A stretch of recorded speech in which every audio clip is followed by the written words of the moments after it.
Bien, bienvenidos a esta semana 2 que va a tratar sobre la lectura, eh, en donde vamos un poco a reflexionar sobre la lectura, pero vamos a reflexionar desde diferentes ángulos sobre la lectura, como ya se pueden haber dado cuenta desde el primer texto ofrecido para la clase de hoy, ¿no es cierto? Este divertido texto a mi modo de ver y que espero que nos dé alguna pista para empezar a discutir sobre este complejo tema que se llama Sal con chicas que no leen, ¿no? De Christian Warnke, un escritor joven norteamericano relativamente, eh, que nos hace un poco reflexionar sobre el acto de leer y sobre qué es lo que representa, ¿no? A mi modo de ver, todavía una visión un tanto, digamos, un tanto idealista también de la lectura. La dejaré para que ustedes la discutan también en su momento. Idealista todavía en este sentido, idealista y no idealista, y un poco realista, ¿no? En este sentido de que leer, leer es un gesto más que un acto, es un gesto, digamos, en el que algo sucede, en el que algo extraño efectivamente sucede, y es como que casi si nos abriera un camino amenazante, por lo menos en los términos de Wanke, pero sin duda un camino distinto al de la cotidianidad, digamos, más cruda y más obvia de todas, ¿no? La lectura nos lleva hasta ciertos caminos que no conoceríamos de no ser por de no ser por el conocimiento de los textos, ¿no? Para Wanke es un peligro, por ejemplo. Las chicas que leen, digamos, conocen las vulnerabilidades de las personas y saben cómo manejar sus sentimientos, sus emociones, etc. Un texto que en ese sentido, digamos, me parece bastante ilustrativo para empezar a hablar de lo que hace la lectura, para qué leer, ¿no es cierto? ¿Para qué nos dedicamos, por ejemplo, buen tiempo buena parte del tiempo que pasamos en la universidad? En mi experiencia, por ejemplo, yo me la he pasado y me la paso todavía leyendo, ¿no? A veces paso leyendo cosas que me gustan, pero sobre todo paso leyendo cosas que tengo que leer, ¿no es cierto?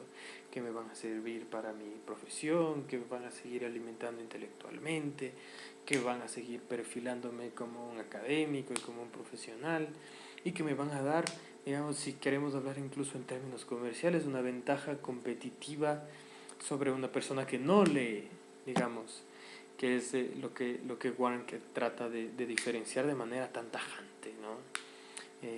Digamos casi que la chica que no lee en este texto es una chica que está siendo vulnerable al engaño, ¿no? Está siendo vulnerable al engaño porque hemos visto como el narrador de manera además muy despiadada, aunque más que despiadada, eh, probablemente un poco despótica, envuelve en un sistema de detalles totalmente vacuos y vacíos a la voluntad de la chica que no lee, por lo menos teóricamente, ¿no?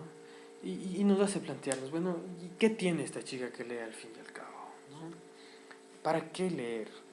¿Qué es la lectura? ¿De qué tipo de procedimiento estamos hablando? Y estamos hablando de un procedimiento intelectual efectivamente. Y de un proceso, cuando hablo de un proceso intelectual, yo creo que también estamos hablando de un proceso de élite. La lectura, hasta probablemente un poco menos de 200 años, un poco de los últimos 200 años para acá, se ha convertido ya en un fenómeno de ámbito probablemente más popular, ni siquiera demasiado más popular, ¿no? Sino probablemente más popular con el advenimiento de la prensa escrita, por ejemplo, de los periódicos, ¿no es cierto? Periódicos de estratos populares que se distribuyen de manera muy amplia entre la población, ahora con otras plataformas de lectura, como el internet, etc. Pero es cierto que la lectura también era un acto exclusivo de las élites, ¿no? Recordemos que la imprenta recién aparece en el siglo XV, ¿no? Probablemente hacia 1400, hacia la mitad, mediados del siglo XV en Holanda con Gutenberg. Antes de eso, la lectura era exclusiva de élites, digamos, todavía eh, eh, más minoritarias, como la iglesia, ¿no? Los grandes filósofos pertenecían al clero, y en ese sentido la lectura era un acto minoritario. A tal punto que el mismo acto como tal, por las diferentes condiciones sociales, por las diferentes condiciones materiales, se ha ido transformando a lo largo de los años de maneras muy dramáticas.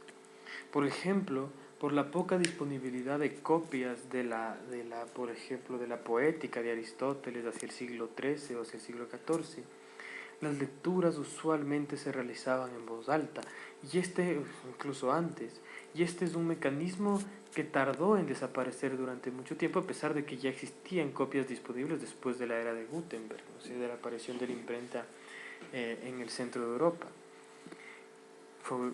La gente aprendió a leer en voz alta por la poca disponibilidad de libros. Se tenía que socializar el mensaje, aunque sea dentro de sus círculos reducidos. De modo que una biblioteca antes del siglo XV era muchísimo más parecida a un mercado que a lo que hoy propiamente conocemos como una biblioteca, ¿no es cierto? Un lugar más o menos solemne en el sentido de que reinaba, o que reina, por lo menos en las bibliotecas, en algunas bibliotecas, reina un silencio sepulcral. Esto no sucedía en el siglo XV. La lectura se realizaba necesariamente en voz alta.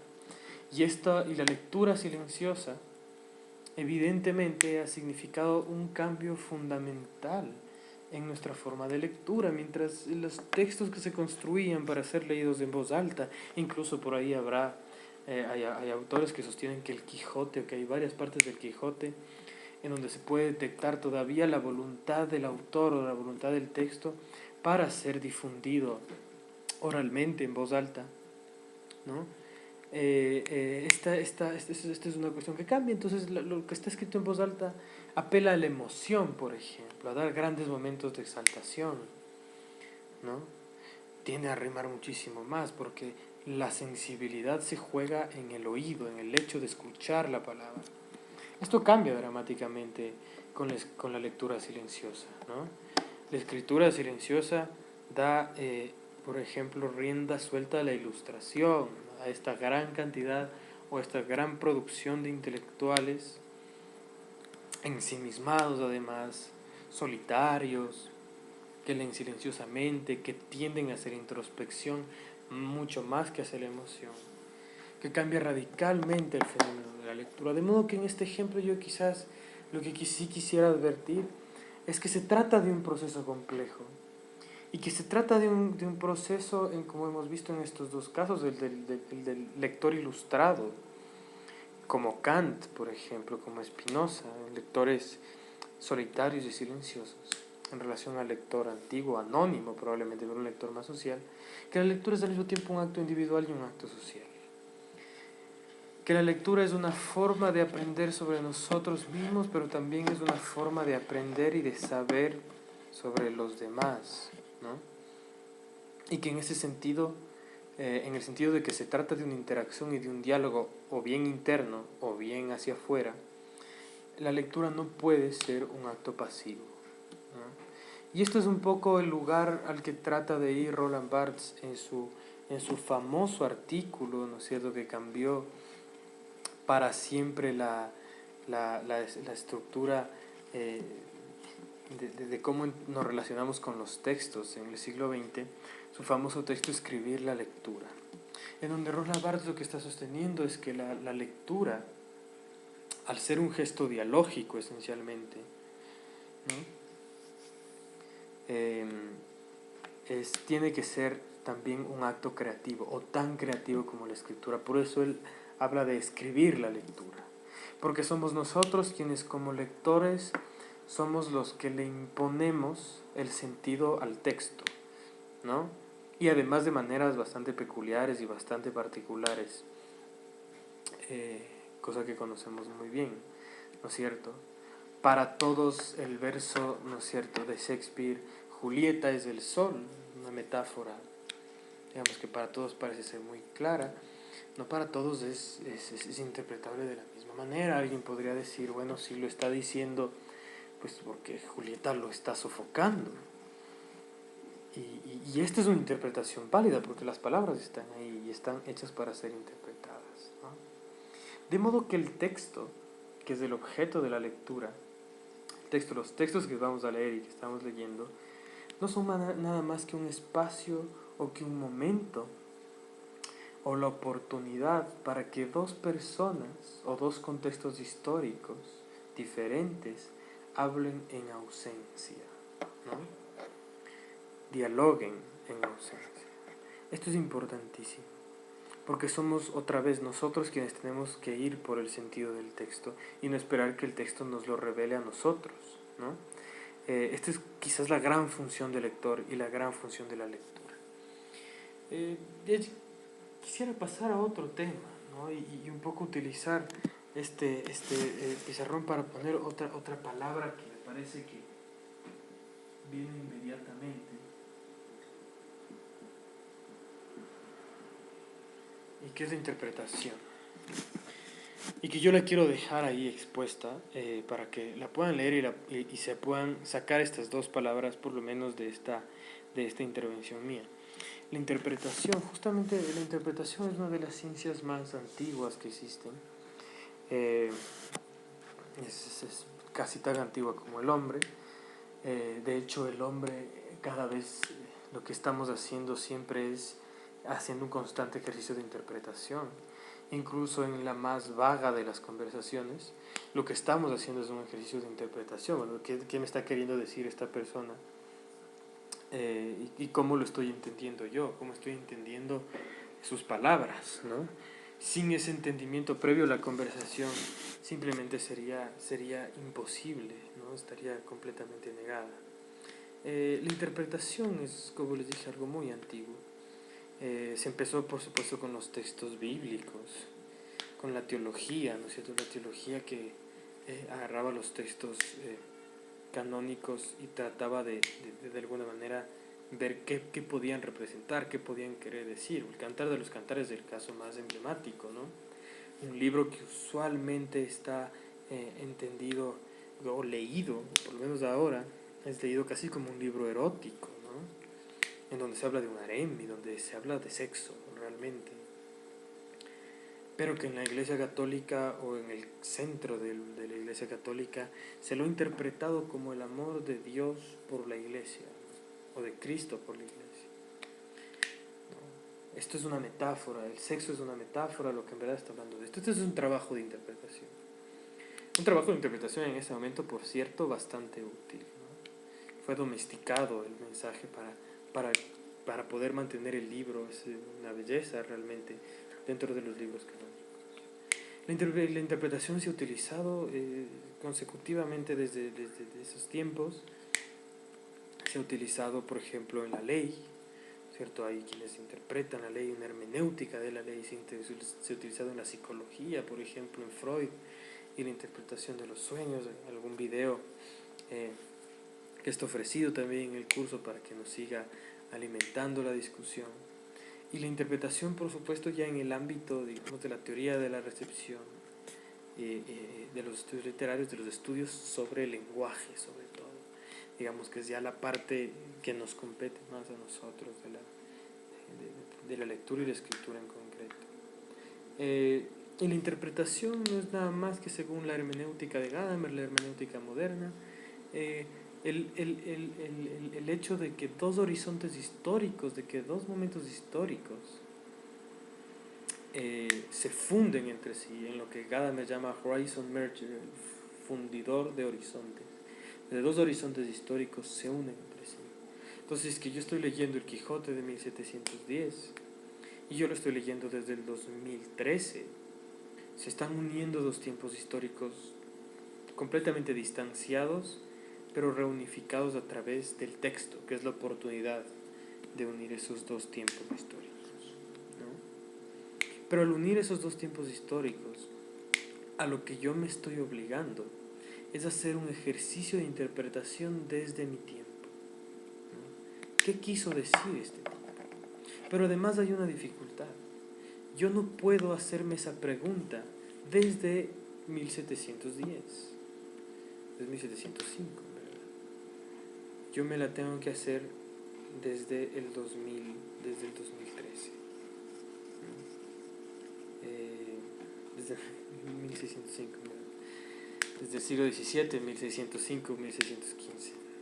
Disculpe la imprecisión. Yo tengo que hacer esa pregunta, ¿qué quiso decir ese tipo? En el siglo XVII, en 1605, 1615, desde el 2013, que es el tiempo que a mí me toca habitar, por el simple hecho de que yo no soy un tipo que tiene los conocimientos y ni siquiera el mismo idioma, el mismo español de Cervantes. Entonces, ese ejercicio de interpretación al mismo tiempo involucra un ejercicio de autointerpretación. Para poder entender esa obra de 1605, tengo que un poco también poder entenderme a mí mismo. Y este es el verdadero ejercicio de interpretación. ¿Cómo está influyendo ese texto en mi vida? ¿Qué me está diciendo sobre mi vida? En el fondo, cuando leemos, nos leemos a nosotros mismos, ¿no? ¿Cuál es la utilidad de esto en el contexto de una clase de escritura académica, ¿no? Una escritura que parece ser tan rigurosa, que parece tener tantos límites. Por otro lado, yo no lo creo que la escritura académica es creativa también, lo veremos en la siguiente clase. ¿Qué tiene que ver? ¿Por qué hablo de la lectura? Bueno, creo que la lectura y el mensaje con el que me quedaría realmente es con el de Roland Barthes, ¿no? Nosotros tenemos que ir por el significado de los textos, y cada vez que hacemos y darle un significado e incorporarlo a nosotros, ¿no? Cada vez que nosotros hacemos un trabajo de investigación, y de esto también hablaremos después, tenemos no solamente que leer y acumular un archivo que luego vamos a citar. Para poder citar tendríamos que haber leído profundamente un texto, algo que en inglés se llama close reading, y que Barthes lo pone en una metáfora bien interesante, que es la descomposición de la lectura. Similar a lo que hace una cámara, hace la cámara lenta. Tenemos que leer en cámara lenta, si se quiere. Eso es lo que dice Barthes, ¿no? Es como una pregunta de examen esto que les estoy planteando. Y el ejercicio de interpretación tiene que ser hecho con seriedad. Solo cuando nosotros hemos podido interpretar bien un texto, entonces es el momento en que nosotros podemos incorporar ese texto, esa bibliografía en nuestro trabajo, ¿no?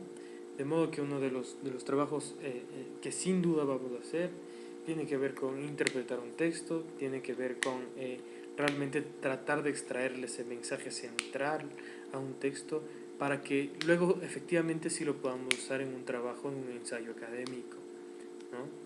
Y esta es la forma, realmente la lectura no es nada más que dentro del contexto del ensayo académico, de la escritura que ustedes van a practicar. La lectura tiene finalmente dos funciones, y esto lo pongo a modo de conclusión.